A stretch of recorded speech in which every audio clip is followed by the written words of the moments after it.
Hello, thank you for joining me. This is Nicole from knittiesnapkins.com, and today I'm going to show you how I created these 4 Farm Friends canvases.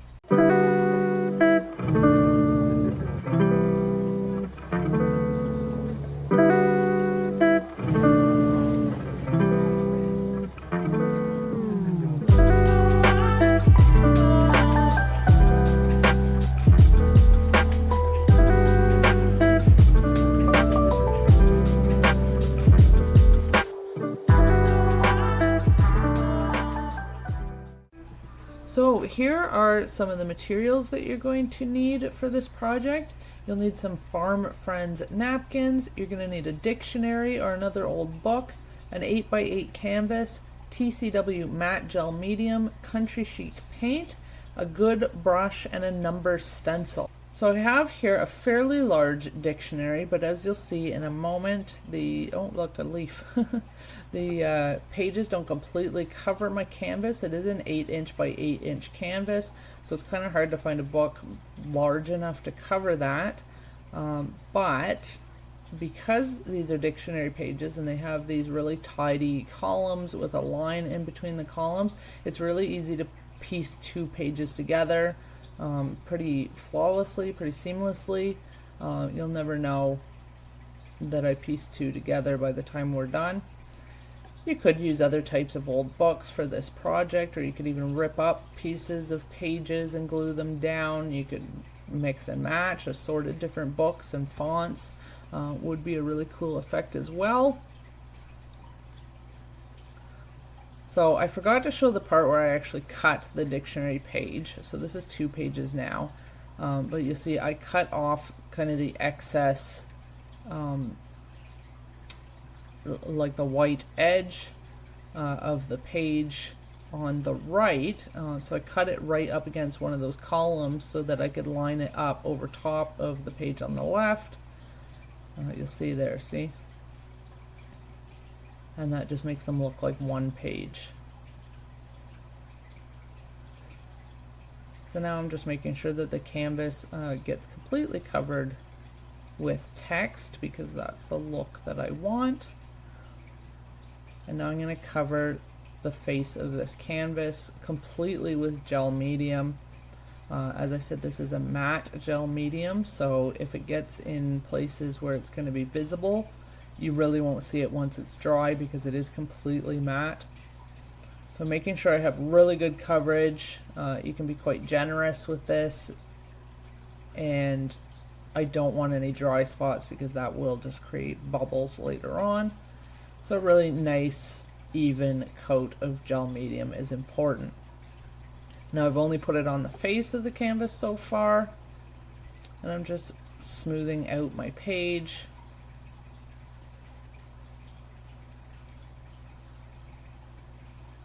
And just making sure it has really good adherence. And now I'm going to do the edges of the canvas. So again, I'm applying a really generous amount of gel medium to the edge of the canvas, and then folding my dictionary page over it and applying pressure. And I just fold the other piece behind the canvas. You could cut that off if you'd like.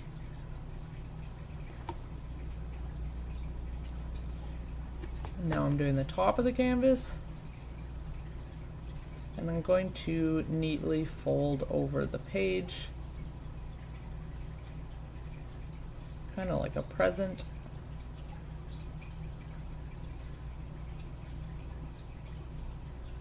And apply some more gel medium to hold that corner down.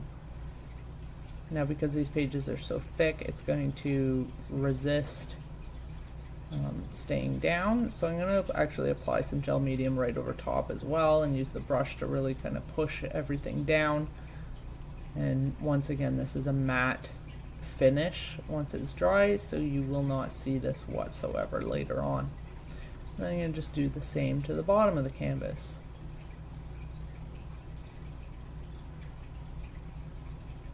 Some more gel medium and folding over the corners. And I am going to be doing this as a workshop, in-person workshop. at our studio in Everett, Ontario, Canada. So if you'd like to join in that as well, I believe it's April 18th. I think we're doing one in the afternoon and one in the evening. So if that's something you're interested in, have a look at our workshop calendar. I will leave a link to that in the description box as well. I think it's going to be a lot of fun. I'll put out all 8 animals and you'll get to choose the 4 that you want to use. All materials are provided in our workshops.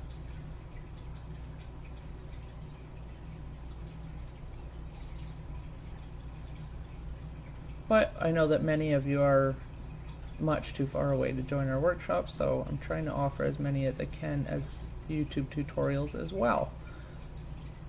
So now I'm just applying the gel medium for the second page, and here I can use my brush to really kind of make sure that that edge of that page is pushed down as well, so that it's not going to pop back up. And then I'm just lining that page up with the line on the other page.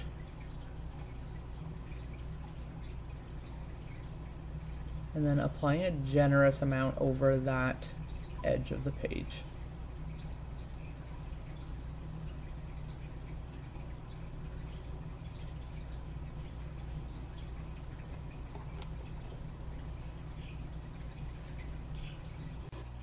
Okay, and so I skipped over a little bit there, but I really wanted to show you this part because I actually liked how I did this better than the first time. So this time I glued the top and bottom first, and now I'm folding down the side of the canvas.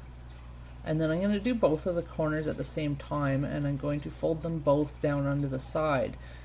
Because I like the little corners. I think it's cute. I think it adds interest to the piece. So once they're hanging on a wall, I'd like to be able to see these folded corners. If you really don't want to see them, then you fold them up onto the top and underneath to the bottom.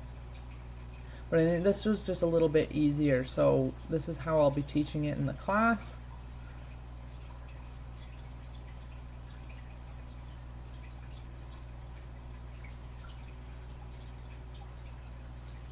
There, and then I'm going to use my brush to just push them down.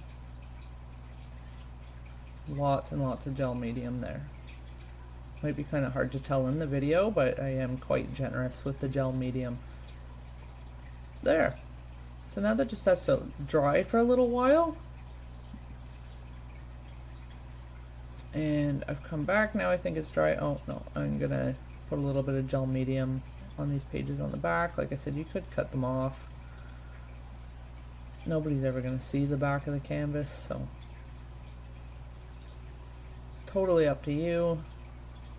If anything, it might help to keep the pages from lifting off of the canvas, but if you have enough gel medium, that should never be an issue anyway.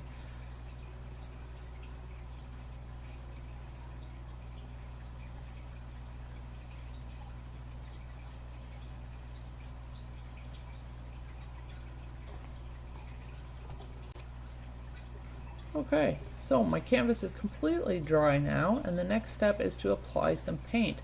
I'm going to use a spatula. This is like a silicone or a rubber spatula to apply my paint because I want it to be fairly random. You could use a credit card, you could use a brayer, you could use a palette knife.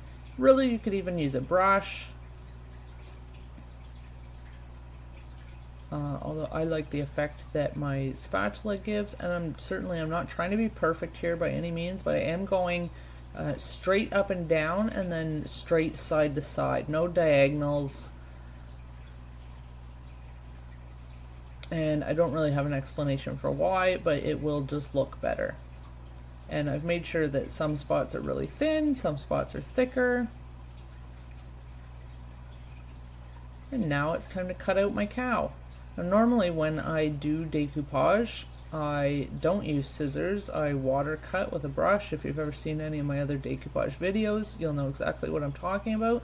But in this case, first of all, these animals are very easy to fussy cut, but I wasn't entirely sure how the white parts of the napkin would show up over the font over the script of the dictionary pages.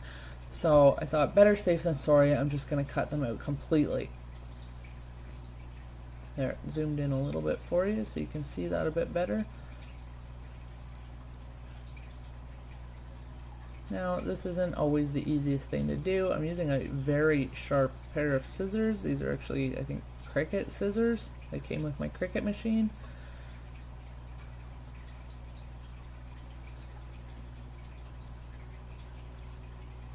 And it really made me wonder how some people have the patience to sit and fussy cut really delicate flowers and images on their napkins.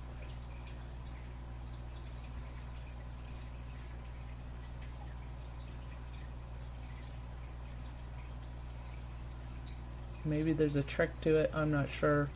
Like I said, I don't usually do this.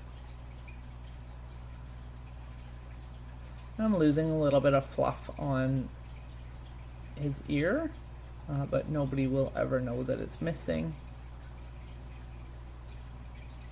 The important part is to get off all of the excess napkin. So I'm going to zoom through this a little bit. I'm sure you don't need to watch me cut out the entire napkin. Okay, there we go. So one cow cut out. Now he still has his 3 napkin layers on. I could have removed them first, but I think the napkin is much easier to cut when you still have the 3 layers on, and I also think it's easier to separate once you've cut it.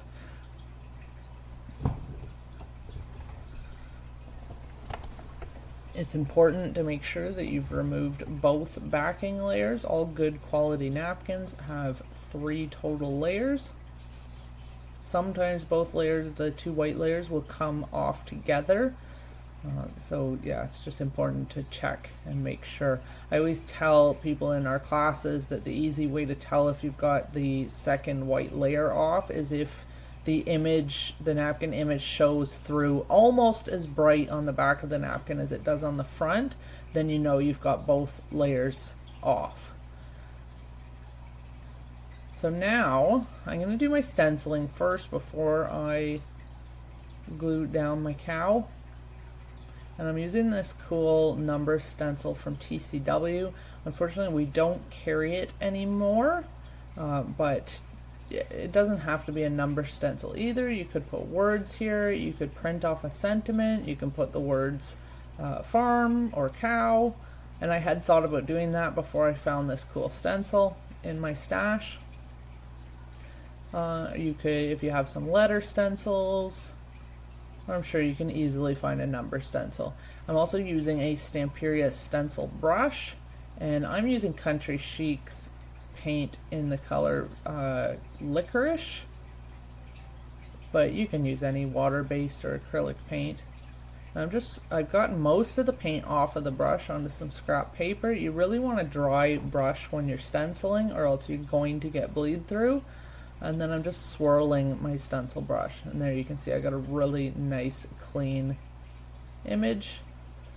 And earlier I marked on the stencil with a Sharpie marker where the top of my canvas should be on the number sign, so that's just helping me to line it up. And I forgot to mention that the white paint that I used was also Country Chic in the color Vanilla Frosting. It's just a kind of an off-white. I didn't want a really stark white for this project. And we do carry Country Chic paints at nannysnapkins.com. I'll put a link in the description box below to those, as well as the stencil brush. I find these stencil brushes really come in handy. And there you go. That was so easy. And now it's time to glue down my cow. So instead of using glue or matte medium, because the cow is very delicate and dainty because he's a napkin, I'm actually going to use my Polyvine varnish. I'm using Decorator's varnish in a dead flat finish. So again, it's going to dry completely flat or matte with no sheen whatsoever. This works a lot like fluid matte medium, Liquitex Basics fluid matte medium that you'll see Creative Katie use quite often. We just happen to have a lot of Polyvine around, so I use it for these types of projects. I'm just making sure he's stuck down there, and then I'm going to use my brush to smooth him out, starting in the middle and working my way out to the edges. And this is just smoothing out the vast majority of the wrinkles, any air bubbles, and that varnish will actually soak right through the napkin and adhere it, so that if you missed any spots, if you have any dry spots underneath your napkin, that's not going to be an issue, as long as you get complete coverage with this top coat. Now you can see the font is showing through his forehead. I think that's pretty cool, but if you wanted him to stand out a little bit more, you wanted him to be brighter, you could put, you know, while you're applying your white paint, make sure you're going to get it behind his face. I did do that one, I think, with the sheep when I was doing the other ones, because he would have had a whole bunch of script right across his whole face. Okay, so there our cow picture is done. He just needs to dry, and I'll share a couple of other photos with you. I did do 4 canvases previously, so now I have a set of 5, and then I ran out of canvases, so I'm gonna have to get some more. So let me know in the comments below which 4 animals you would choose for your Farm Friends canvases. And if you do make your own, we'd love it if you would share them in our Facebook group called Customers of Ninny's Napkins. Thank you so much for watching.